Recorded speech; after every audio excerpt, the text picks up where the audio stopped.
Hello students and welcome to your favorite channel Math Solutions with Rose ma'am.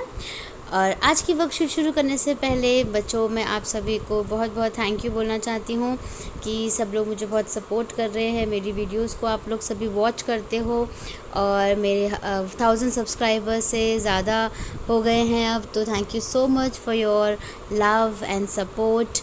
Please keep supporting me and keep watching my videos. Okay, so thank you so much, big thank you.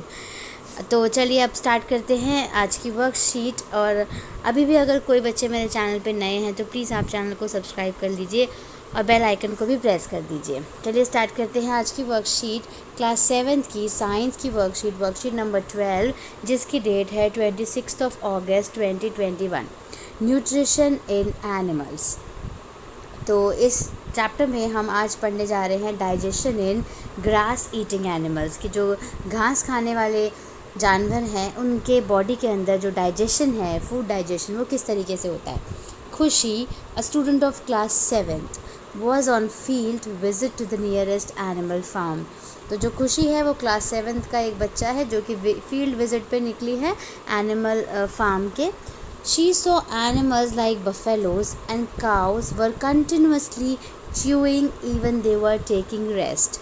कि वो ये देख रही है कि जो बफेलोज़ को उसने देखा, गाय को देखा, बफेलोज़ को देखा, तो वो ये देख रही है कि वो लोग रेस्ट भी कर रहे हैं, बैठे हुए हैं, लेकिन फिर भी वो कंटिन्यूसली च्यू कर रहे हैं, चबा रहे हैं, अपना मुंह चला रहे हैं। ठीक है, तो ये देखा था। अब आगे हम रीड करते हैं। Grass eating animals quickly swallow the grass means food, during eating and store it in a separate part of the stomach called rumen। कि जो घास खाने वाले जो जानवर हैं वो क्या करते हैं, घास को एकदम से अपनी मुंह के अंदर से ले करके, और जब वो खाना खाते हैं तो वो स्वॉलो कर लेते, निगल जाते हैं, और उसको अपने पेट के एक सेपरेट पार्ट में, एक सेपरेट जो भाग है अलग सा, उसके अंदर उसको स्टोर कर लेते हैं, तो उसको रुमेन कहते हैं।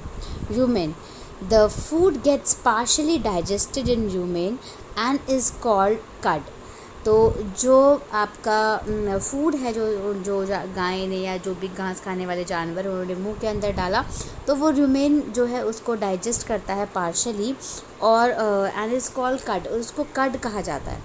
But later the cud returns to the mouth in small lumps and the animals chew it. और उसके बाद क्या होता है, थोड़ी देर के बाद, कि जो लम्प्स के रूप में वो वापस मुंह के अंदर आ जाता है एनिमल्स के, और उसी को ही जो जानवर हैं वो चबाते हैं।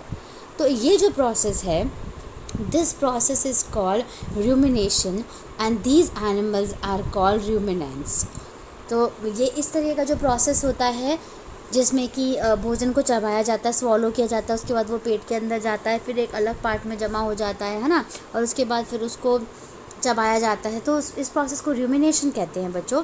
और जो इस तरह के जो जानवर होते हैं, जो ये प्रोसेस उनके बॉडी के अंदर होता है, उनको रूमिनेंट्स कहते हैं। ठीक है, तो आगे इसमें देखते हैं।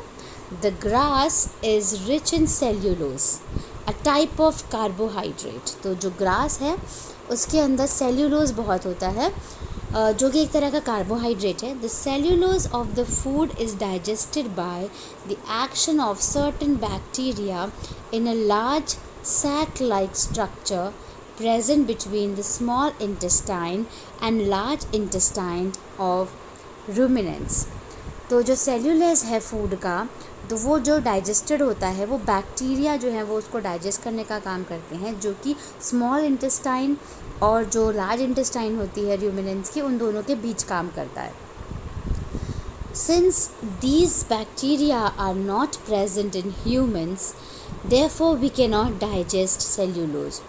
हम घास नहीं खा सकते ना, घास तो हम नहीं खा सकते, हम उसको चबा नहीं पाएंगे, हमारे वो पेट को हजम नहीं होगी ना, तो हम इसलिए वजह से नहीं खा पाते क्योंकि हमारी बॉडी के अंदर वो जो बैक्टीरिया जिसकी बात कर रहे हैं, जो कि ह्यूमंस के अंदर नहीं होता, एनिमल्स के अंदर होता है, तो इस वजह से हम जो सेल्यूलोज है वो बच्चे डाइजेस्ट हम नहीं कर पाते। ठीक है, तो अब इसके साथ साथ ही यहाँ पे ये तो आती है आपकी वर्कशीट की एक्सप्लेनेशन।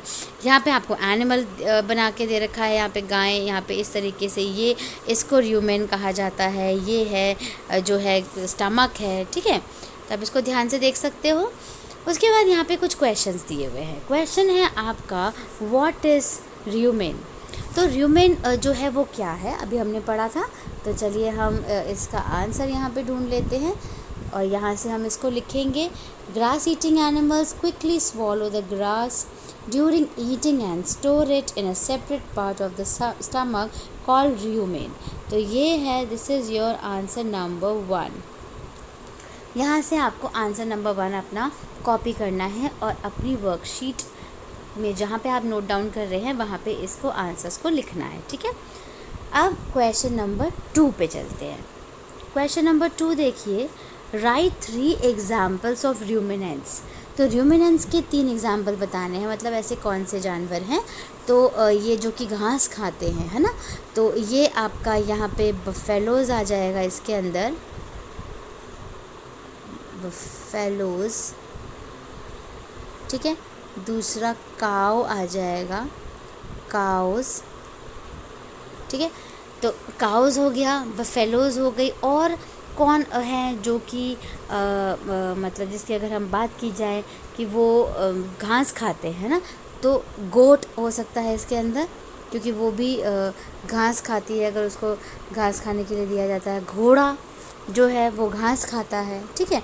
तो जो भी ग्रास ईटिंग एनिमल्स हैं वो यहाँ पर आ जाएंगे। तो हॉर्स आप लिख सकते हो, ठीक है। तो क्वेश्चन नंबर 2 भी डन हो गया आपका। अब क्वेश्चन नंबर 3 है, वाई ह्यूमन्स के नॉट डाइजेस्ट सेल्यूलोज। वो भी हमने अभी रीड किया था कि जो सेल्यूलोज है वो हम ह्यूमन्स जो हैं वो क्यों नहीं खा पाते। तो इसका आंसर बिल्कुल यहाँ पे सामने ही लिखा हुआ है, यहाँ पे एरो डाल देती हूँ मैं। The cellulose of the food is digested by the action of certain bacteria in a large sac-like structure present between the small intestine and large intestine of ruminants.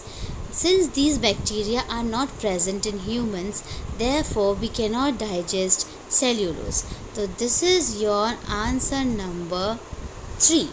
तो बच्चों आपको अपना आंसर नंबर 3 जो है वो यहाँ से कॉपी करना है, ठीक है।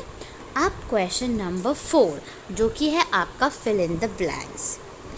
तो question number 4 fill in the blank है आपका, the grass in rich is in cellulose. क्या होता है इसके अंदर, सेल्यूलोज होता है, CELLULOSE,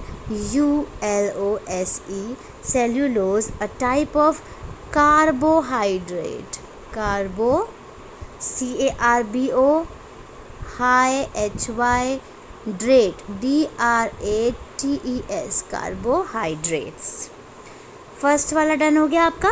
दूसरा, the animals which can do rumination are called ruminants, RUMINANTS, ruminants. TS है ये लास्ट वाला, अगर आपको क्लियर नहीं है तो S, ठीक है। तो इसी के साथ बच्चों आपकी आज की वर्कशीट हमारी यहाँ पे कंप्लीट हो गई है। Thank you so much students for watching this full video. तो फिर मिलेंगे नई वीडियो में नई वर्कशीट के साथ, और keep supporting me, keep watching my channel. Thank you once again for all your love and for all your support.